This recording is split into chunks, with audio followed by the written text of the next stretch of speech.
Always broke, never having money. It doesn't matter how much they receive. It just doesn't last. And they just take it, and the next thing they know, it's all gone. They paid for this, they paid for that, they paid for that. And some even say, ever before the money comes, it's already gone. Because they spent it in borrowing and borrowing and borrowing. So even when the money comes, it's already gone. They don't have it. What kind of life is this? Why have you chosen to become a failure like this? Don't you understand the definition of a failure? This is a failure already. You got to do something to change it. You can't go on like this. Never having. Always broke. No. Stop it. Say to yourself, no, I'm going to stop it. I'm going to make it stop. And I'm stopping it today. Begin like this. Because they say, I give my tithes, I give my this, I give my that. I don't understand what happens to my money. I never have enough. You never have enough. Not the way you're going. Start by disciplining yourself. No matter how much you get, hear this. The problem people have is not the money they get. It has always been the mind they have. The type of mind. The way their mind works. Even if you put them on top of all the money in central bank, they'll become broke. Doesn't matter, they'll be broke. They have a lifestyle of being broke. And they even laugh about it. I never have enough money left. They're laughing. They don't realize every statement they make is a material for building their lives.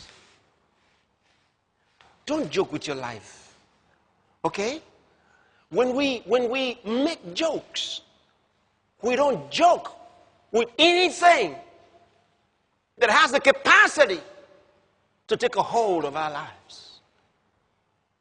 Are you hearing me? I cannot say negative things out of my mouth. I'm not going to let them come out. I'm not going to let them come out. I'm never broke. I refuse to be broke. I'll never be broke. I always have. Always have. Always have. And then I start practicing having. I start practicing having. I start by what? Saving. I start by saving. You say, what if the money is not even enough for the month? Who told you? Save out of it. God said to you to give him 1/10 of all your income. Is that correct? So you give him 1/10. If God asks for 1/10, it means 1/10 is important and significant. Why don't you try? If you think that what you have is little, why don't you try half of that? Why don't you try saving half of that? Some of you can afford to save an equal amount of that, another 1/10. Some of you can even afford to save the 20th part. Right? Some of you can afford to save half of what you receive. And some can even save more than that. But let's begin. Half of 1/10, you can save it. Today, saving is not because of the interest upon it. Saving is a discipline. Because the interest upon it that you may get from where you save it may make no sense and may discourage you because of inflation. So it may discourage you from even saving the money in the first place. All right? But do it because you're disciplining yourself to always have. See, when God wanted to bless Moses to send him to Pharaoh, here was what God said.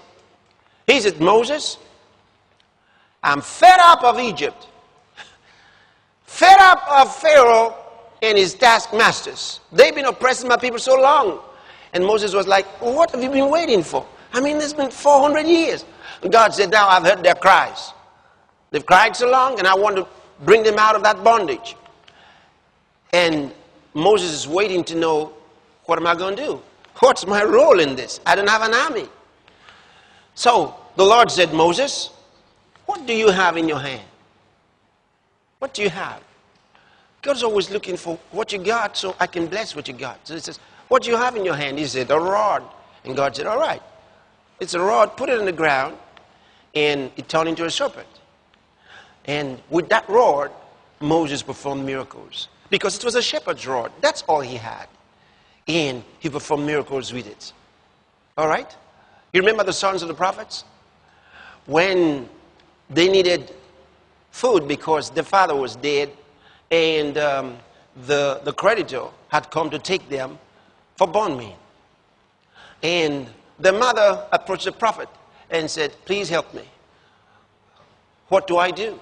The prophet of God said, what do you have in your house? What do you have?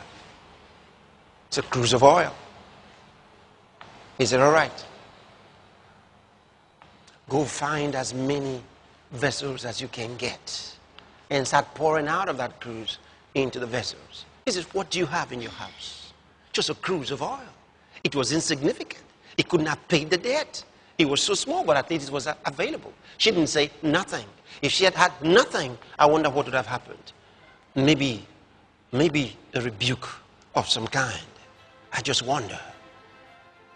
Maybe a rebuke before help. I wonder. I don't know.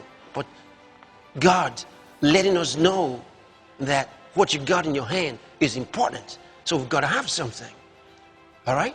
Make sure you have something. So put it there, because that's what God's going to bless. That's what God's going to be looking for when he wants to perform a big miracle for you. He's going to say, okay, now you want a financial miracle. What is it you got?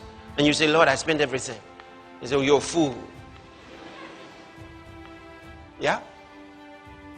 You don't spend everything. So start your saving. Right?